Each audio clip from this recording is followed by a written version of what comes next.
My arranged marriage was going well until I met someone who made me question everything I thought I knew about love. Now I'm caught in a triangle that's tearing my heart apart. Imagine being bound by duty to one person, yet hopelessly drawn to another. That's the reality I found myself in after my arranged marriage. Navigating the treacherous waters of love, loyalty, and undeniable desire became my daily struggle. Join me as I unpack the raw, honest truth of how my arranged marriage led to an unexpected love triangle and the heartbreaking choices I had to make. I never thought I'd be writing this post. Hell, I never thought I'd be living this situation. But here I am, 28 years old, married for 2 years, and completely torn between the life I committed to and the love I never saw coming. The arrangement, my path to partnership. Let me start from the beginning. My name is Priya, and I come from a traditional Indian family that immigrated to Canada when I was 5. Growing up, I always knew that arranged marriage was a possibility, but I was fortunate that my parents were progressive enough to give me a choice in the matter. They weren't going to force me into anything, but they made it clear that they had connections and could help me find a suitable partner when I was ready. By 25, I was established in my career as a software engineer, owned my own condo, and felt ready to settle down. Dating in the Western sense had never really worked out for me. Too many casual relationships that went nowhere, too many guys who weren't serious about commitment. When my parents mentioned they knew a family with a son who was also looking to get married, I figured, why not? What did I have to lose? Enter Arjun. Our first meeting was at a coffee shop in downtown Toronto, chaperoned by both sets of parents who tried their best to give us space while obviously eavesdropping from 3 tables away. Arjun was handsome in a classical way, tall, well-groomed, with kind eyes behind wire-rimmed glasses. He was 30, worked as a financial analyst, and had just bought his first house in the suburbs. On paper, he was perfect. The conversation flowed easily enough. We talked about our jobs, our hobbies. He played cricket on weekends, I was into photography, our goals for the future. He wanted kids, 2, maybe 3. I did too. He was close to his family but independent. He made me laugh a few times. There was no spark, no fireworks, but there was compatibility. Comfort, even. I think this could work, I told my parents on the drive home. He seems like a good man. The cultural expectations were clear from the beginning. This wasn't about passionate love, that would come later, hopefully. This was about building a life together with someone who shared your values, your background, your vision for the future. Both our families were thrilled. The engagement was announced within a month, and we were married 6 months later in a beautiful ceremony that cost my parents a small fortune and brought together 400 guests. I remember standing at the mandip, watching Arjun circle the sacred fire, and feeling peaceful. Not ecstatic, not head over heels in love, but peaceful. This was the right choice.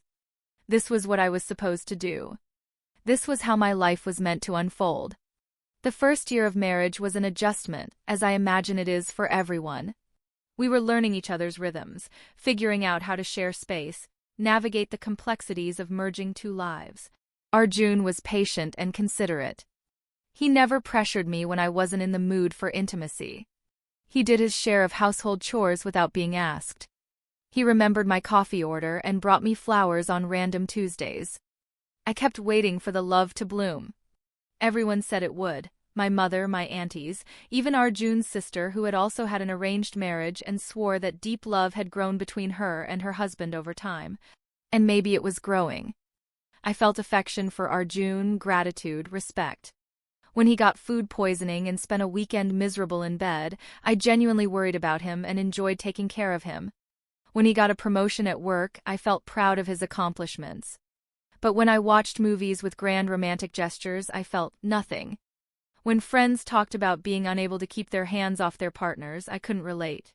When Arjun kissed me, it was pleasant, but it didn't set my world on fire. Love grows, I kept telling myself. This is normal. This is how it's supposed to be. I was wrong. The unforeseen connection. The photography class was Arjun's idea, actually. I'd been talking about wanting to improve my skills, maybe even doing some freelance work on the side, and he found a weekend workshop at the local community college.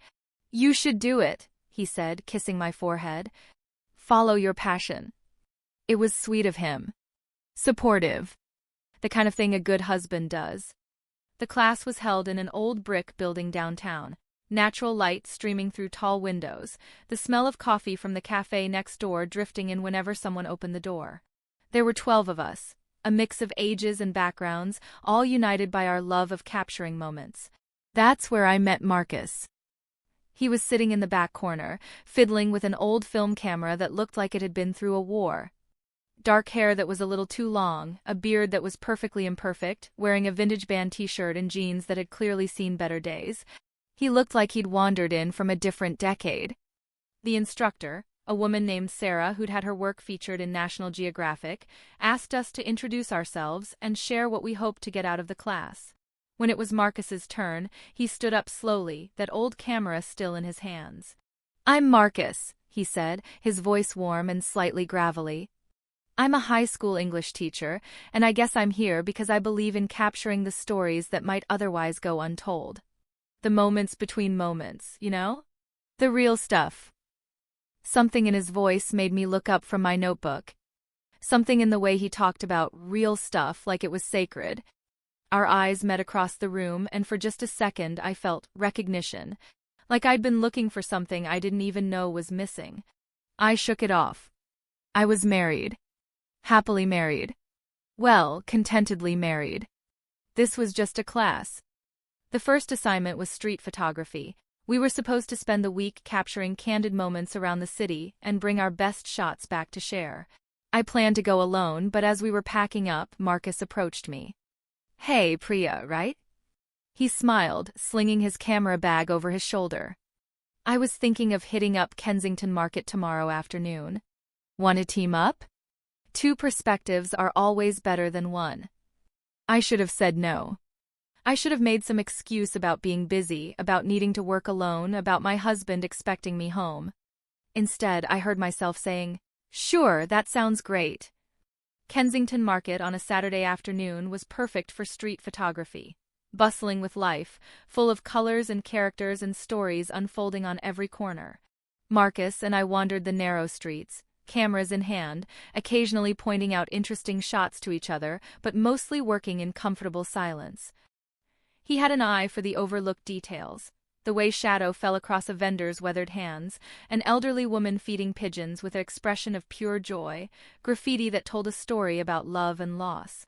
Watching him work was like watching someone speak a language I was still learning. "Can I ask you something?" he said as we stopped for coffee at a tiny cafe tucked between a vintage clothing store and a record shop. "Shoot. What made you want to learn photography? I mean, really want to learn it?" It was a simple question, but something about the way he asked it, like he actually cared about the answer, made me pause. When was the last time someone had asked me about my dreams, my passions, the things that made me come alive? I started, then stopped, surprised by what was coming out of my mouth. I think I want to capture the truth of things. Like you said, the real stuff. I feel like I've spent so much of my life doing what was expected of me, following the path I was supposed to follow, that I've forgotten what feels authentic. Photography feels like a way to remember. Marcus was quiet for a long moment, looking at me over his coffee cup with those dark, thoughtful eyes. "That's beautiful," he said finally. "And brave." No one had ever called me brave before. We spent 4 hours wandering the market, and by the time we parted ways, I realized I hadn't thought about my regular life. My job, my responsibilities, even my marriage, once. For 4 hours I had just been present. Alive in a way I hadn't felt in longer than I cared to admit. "Same time next week?" Marcus asked as we stood beside my car. "For the next assignment?" "For the next assignment," he confirmed, but something in his smile suggested it was about more than just photography. I drove home with my heart beating a little too fast, telling myself it was just the excitement of a productive, creative day. Arjun was in the living room watching cricket when I walked in, and he looked up with a smile. "How was the class, babe? Get some good shots?" "It was great," I said, and realized I meant it in a way that should have scared me more than it did. Really great. Navigating the triangle. The next few weeks fell into a pattern that felt as natural as breathing and as dangerous as playing with fire. Photography class on Saturday mornings, followed by afternoon shoots with Marcus. We explored different neighborhoods each week: Queen West, the Distillery District, Chinatown. Always with cameras, always with the excuse of learning, always crossing lines I didn't even realize existed until they were behind me. It started small. His hand on my shoulder as he showed me how to adjust my camera settings. Standing a little too close as we reviewed shots on the back of my camera. The way his eyes lingered on my face when he thought I wasn't looking. But it was the conversations that really did me in. Marcus had this way of asking questions that cut straight through all the surface-level pleasantries and social scripts I was used to. He wanted to know what I thought about art, about life, about the books he'd mentioned casually and then lend to me the following week. He told me stories about his students. Kids who were struggling with identity, with family expectations, with finding their place in the world, and somehow we'd end up talking about our own struggles with those same things. Do you ever feel like you're living someone else's life? He asked one afternoon as we sat in Harborfront Park, watching sailboats drift across the lake. The question hit me like a physical blow. What do you mean? I don't know.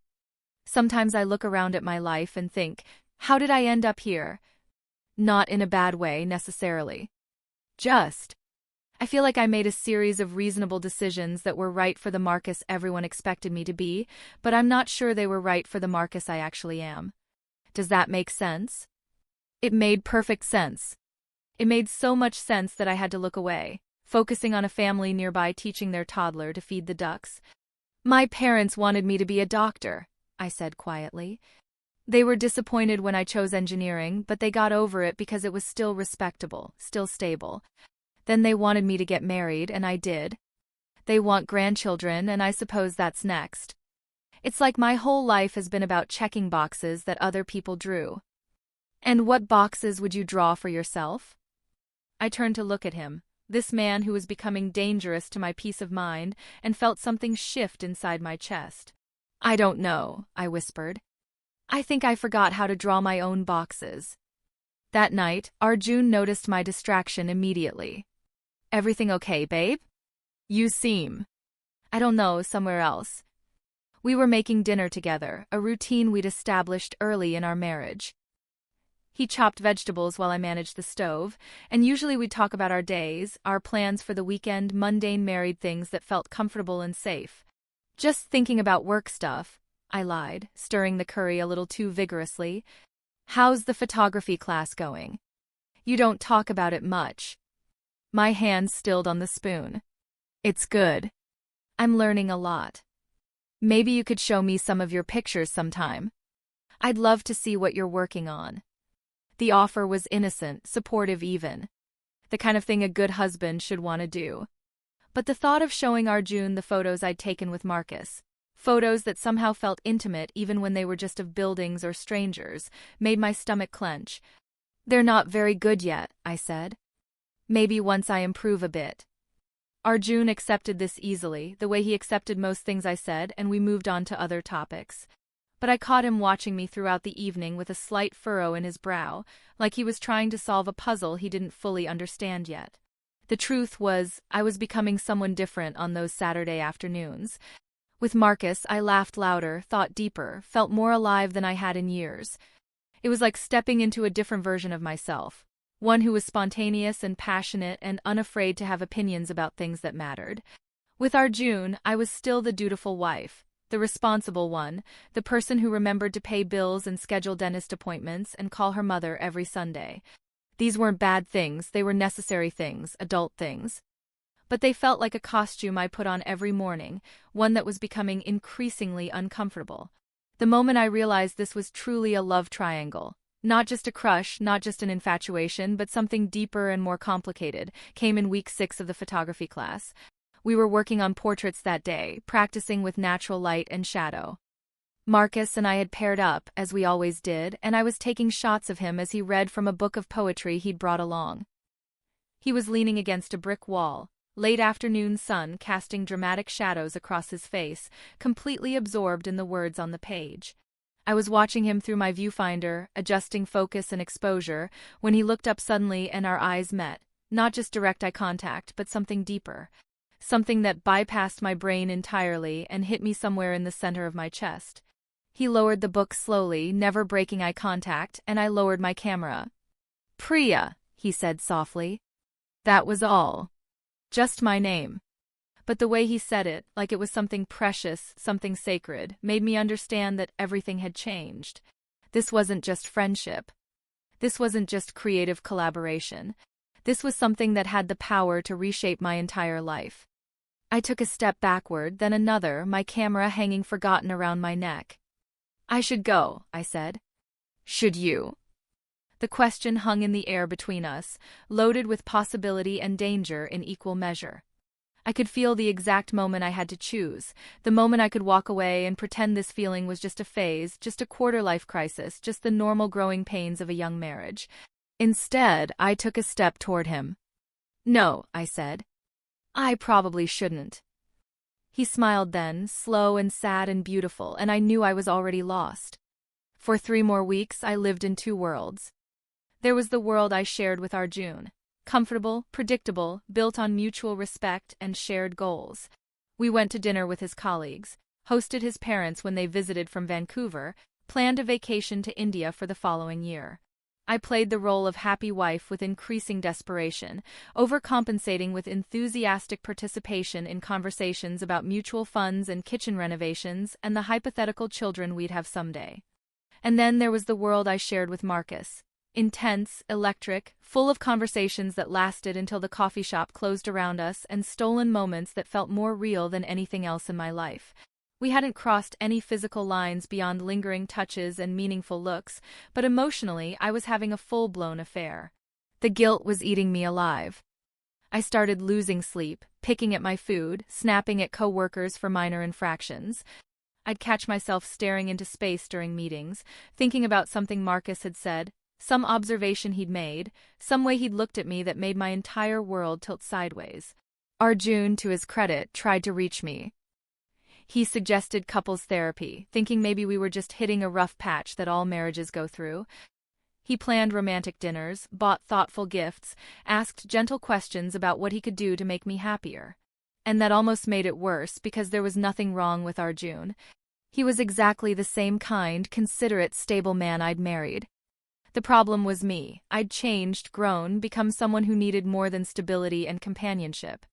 Someone who needed passion and intellectual challenge and the feeling of being truly, deeply seen. The breaking point came on a rainy Thursday evening in November. I was supposed to be at a work conference downtown, but the event had been canceled at the last minute. Instead of going home, I found myself texting Marcus. "Conference got canceled. Want to grab coffee?" "Always. Café Luna in Arshur?" I should have gone home. I should have told Arjun about the change in plans and spent the evening catching up on household tasks or binge-watching something mindless on Netflix. Instead, I drove through the rain to meet another man, my heart racing like I was 16 again. Marcus was already there when I arrived, sitting in our usual corner booth with 2 steaming mugs and a concerned expression. "You look exhausted," he said as I slid into the seat across from him. "Thanks, that's exactly what every woman wants to hear," I joked, but my voice sounded hollow even to me. "I'm serious, Priya. Are you okay?" And maybe it was the gentleness in his voice, or the way the rain was pattering against the windows, or the fact that I'd been holding everything together for weeks and was finally at my breaking point, but I felt my carefully constructed composure crack wide open. "No," I said, and started crying right there in the middle of the cafe. "I'm not okay. I'm not okay at all." Marcus was around the table in seconds, sliding into the booth beside me and pulling me against his chest. I should have pulled away. We were in public, someone might see us. This was exactly the kind of behavior that would confirm everyone's worst suspicions about what we were to each other. Instead, I buried my face in his shoulder and let him hold me while I fell apart. "I can't keep doing this," I whispered. "I can't keep living this double life. It's killing me." "So don't," he said simply. I pulled back to look at him. "It's not that simple." "Isn't it?" "I'm married, Marcus. I made vows. I have responsibilities. Both our families." "Both our families what? Will be disappointed?" We'll have opinions about your choices. His hands cupped my face gently, thumbs brushing away my tears. Priya, you get one life. One chance to be happy, to be authentic, to choose love over duty. Don't you think you deserve that? And what about Arjun? He doesn't deserve to have his wife fall in love with someone else. He doesn't deserve to have his marriage implode because I couldn't make arranged marriage work the way it was supposed to. He doesn't deserve to be married to someone who isn't in love with him either, Marcus said quietly. That's not fair to either of you. Before I could respond, before I could think or reason or talk myself out of it, he kissed me. It was soft at first, tentative, giving me every opportunity to pull away. When I didn't, when I instead kissed him back with months of suppressed longing, it deepened into something desperate and overwhelming and absolutely life-changing. When we finally broke apart, I knew there was no going back. I love you, he said, resting his forehead against mine. I know this is complicated and messy and terrible timing, but I love you. And I hope you love me too.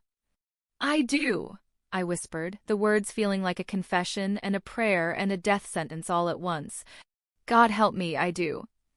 We sat there for a long moment, holding each other in the corner of a cafe while rain painted patterns on the windows, and my entire life rearranged itself around this new, terrifying, beautiful truth.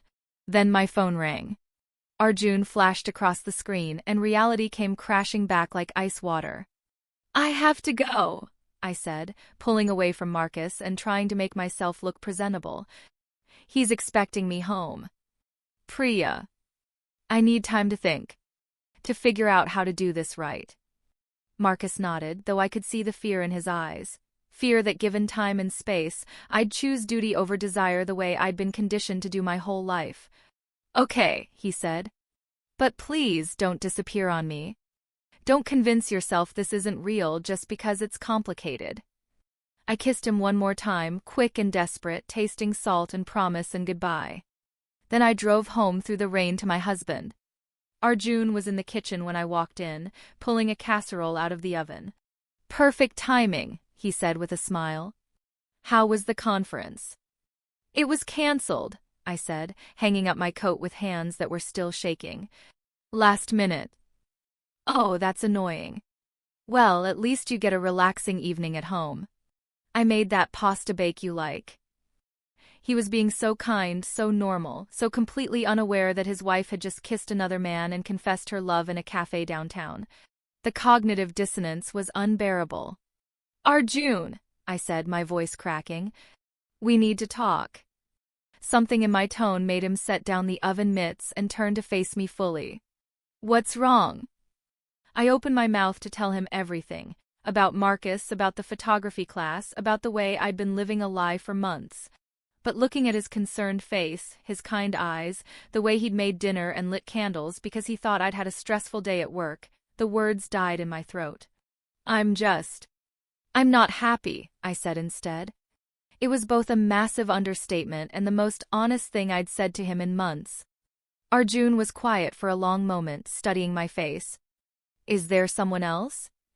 He asked finally. The question hung between us like a loaded gun.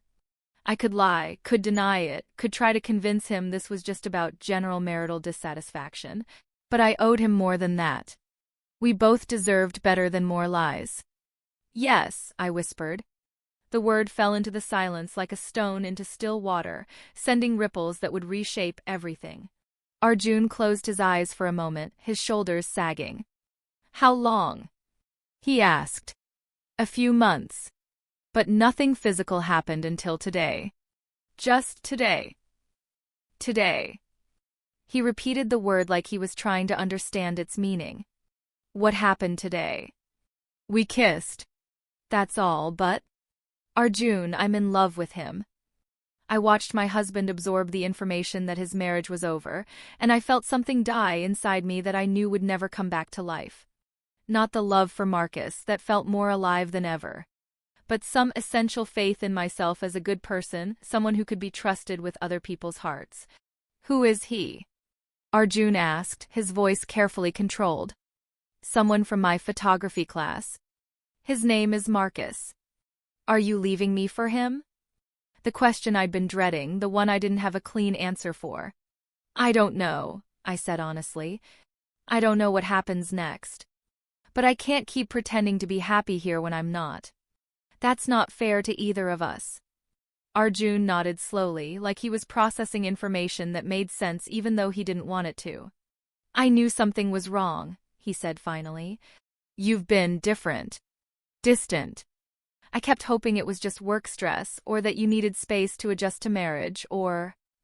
He trailed off, shaking his head. I guess I knew, but I didn't want to know. I'm so sorry, I said, and meant it with every fiber of my being. You didn't deserve this. You've been nothing but good to me, and I… Stop, he said gently. Don't apologize for falling in love. That's not something you chose. But it was something I chose in 100 small ways over 3 months. I chose to spend time with Marcus. I chose to share my thoughts and dreams with him instead of working on building that intimacy with Arjun. I chose to nurture feelings I should have nipped in the bud the moment I recognized them. What do you want to do? I asked. Arjun was quiet for a long time, staring at the cooling casserole on the counter. I want to fight for you, he said finally. I want to convince you that what we have is worth preserving, that love can be built even if it didn't exist from the beginning. But I also know that you can't reason someone into loving you. And I know that you're not the kind of person who could live with yourself if you stayed just out of obligation. He was right. Even in this moment of terrible revelation, he understood me better than I'd given him credit for.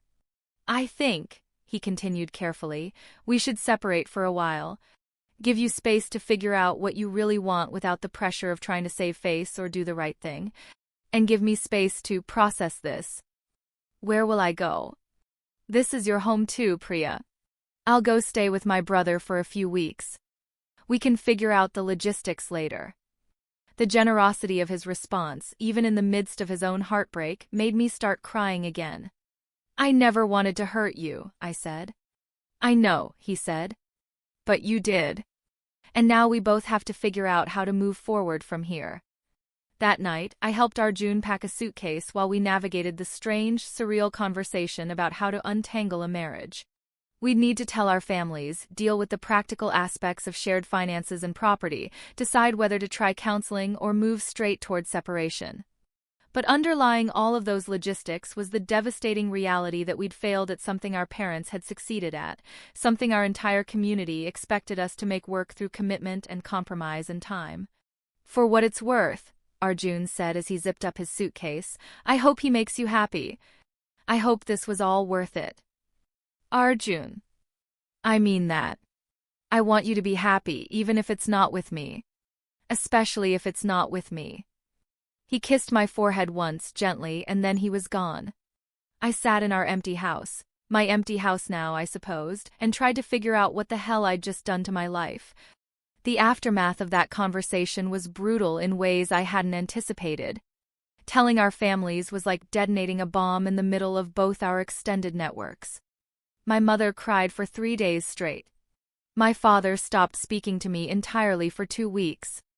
Arjun's parents, who had welcomed me as a daughter, looked at me with a mixture of disappointment and betrayal that cut deeper than any anger could have. You didn't even try, my mother said during one particularly painful phone call. Marriage is work, Beta. Love is something you build, not something that just happens to you. But I did try, Mama. For 2 years I tried. Not hard enough.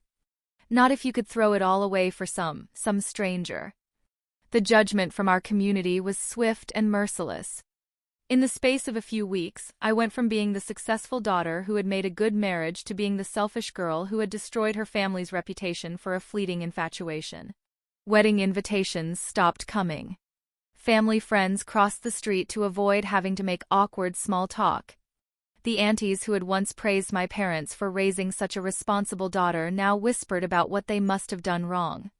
And through it all, I questioned everything. Was I selfish? Had I given up too easily on something that could have grown into real love given more time and effort? Was the connection I felt with Marcus real, or just the intoxicating novelty of someone seeing me differently than I'd ever been seen before? Marcus, to his credit, gave me space to work through these questions without pressure. We didn't immediately move in together or make grand romantic gestures. Instead, we took things slowly, carefully, trying to build something real and sustainable rather than just running on the adrenaline of forbidden love. The first few months were the hardest. The guilt was overwhelming, not just guilt over hurting Arjun, but guilt over the collateral damage to both our families, guilt over failing at something I was supposed to be able to make work through sheer determination and cultural conditioning. I started seeing a therapist, Dr. Sarah Chen, who specialized in working with people navigating conflicts between personal desires and cultural expectations. She helped me understand that my struggle wasn't just about choosing between two men. It was about choosing between two entirely different ways of understanding love, marriage, and what constituted a life well lived. In your family's tradition, she said during one session, love is something you cultivate through commitment and shared values and time. That's not wrong. It's created countless successful marriages, including your parents. But that doesn't mean it's the only way to build a meaningful partnership. So what's the right way? I asked. There isn't one right way. There's only what's right for you in this particular moment with these particular people. And part of growing up, part of becoming fully yourself, is learning to make those decisions based on your own values rather than inherited expectations. It took me months to internalize that wisdom. Months of therapy, of difficult conversations with family members, of slowly rebuilding my sense of self outside the framework of being someone's dutiful daughter or devoted wife. Marcus was patient through all of it. He understood that our relationship couldn't just be about escaping my marriage. It had to be about choosing something positive, something that added meaning and joy and growth to both our lives. We went to couples counseling together, worked on communication skills, talked honestly about our fears and expectations and deal breakers. 1 year after that rainy night in the cafe, we moved in together. It was a small apartment in Riverdale, filled with books and cameras and plants that Marcus somehow managed to keep alive despite his chaotic schedule. It felt like home in a way the suburban house I'd shared with Arjun never quite had. But even as I was building this new life, I carried the weight of what I'd destroyed to get there. Arjun and I finalized our divorce 18 months after our separation. The process was as amicable as these things can be. We split our shared assets fairly, neither of us asked for spousal support, and we managed to have the difficult conversations about what went wrong without too much bitterness or blame. "I've been thinking," he said during one of our last meetings with the lawyers. "Maybe we were both trying to fit into roles that weren't quite right for us. Maybe you needed something I couldn't give you, and maybe I needed someone who could love the life we were building together. Do you think you'll try arranged marriage again?" I asked. He smiled ruefully. "Probably. But this time I'll be more honest about what I'm looking for. And I'll pay more attention to whether the person I'm considering can actually be happy with what I'm offering." "I hope you find someone amazing," I said and meant it. "I hope Marcus deserves you," he replied. "And I hope this all leads somewhere worth the cost." That question, whether it was all worth the cost, is one I still grapple with 3 years later. Marcus and I have been together for 4 years now, living together for 3. We got engaged 6 months ago, and we're planning a small wedding for next fall. Something intimate and personal, very different from the elaborate celebration that marked my first marriage. What we have is everything I dreamed of during those lonely moments in my previous life. He challenges me intellectually, supports my creative ambitions, makes me laugh until my sides hurt. We have passionate debates about books and politics and art. We travel together, taking photography trips to places like Iceland and Morocco, and documenting the world through our different but complementary perspectives. The physical chemistry that was missing from my marriage to Arjun is abundant here. We can't keep our hands off each other, even after 4 years together. But more than that, there's an emotional intimacy that feels like coming home to myself. Marcus sees me, really sees me, in ways I didn't know I needed to be seen. But the cost has been real and lasting. My relationship with my parents has never fully recovered. They're polite to Marcus when they meet him, and they'll attend our wedding because they love me, but there's a sadness there that breaks my heart every time I see it. They feel like they failed me somehow, like they should have known their approach to marriage wouldn't work for their Canadian-raised daughter. No amount of reassurance from me can fully heal that wound. Arjun remarried 2 years ago to a woman named Kavya who was also looking for an arranged marriage. From what I hear through mutual friends, they seem genuinely happy together. She loves the stability and partnership he offers, and he's found someone who can appreciate the kind of steady, devoted love he's capable of giving. They're expecting their first child this winter. I'm happy for him. I'm also haunted by the knowledge that if I'd been a different kind of person, someone who could have been,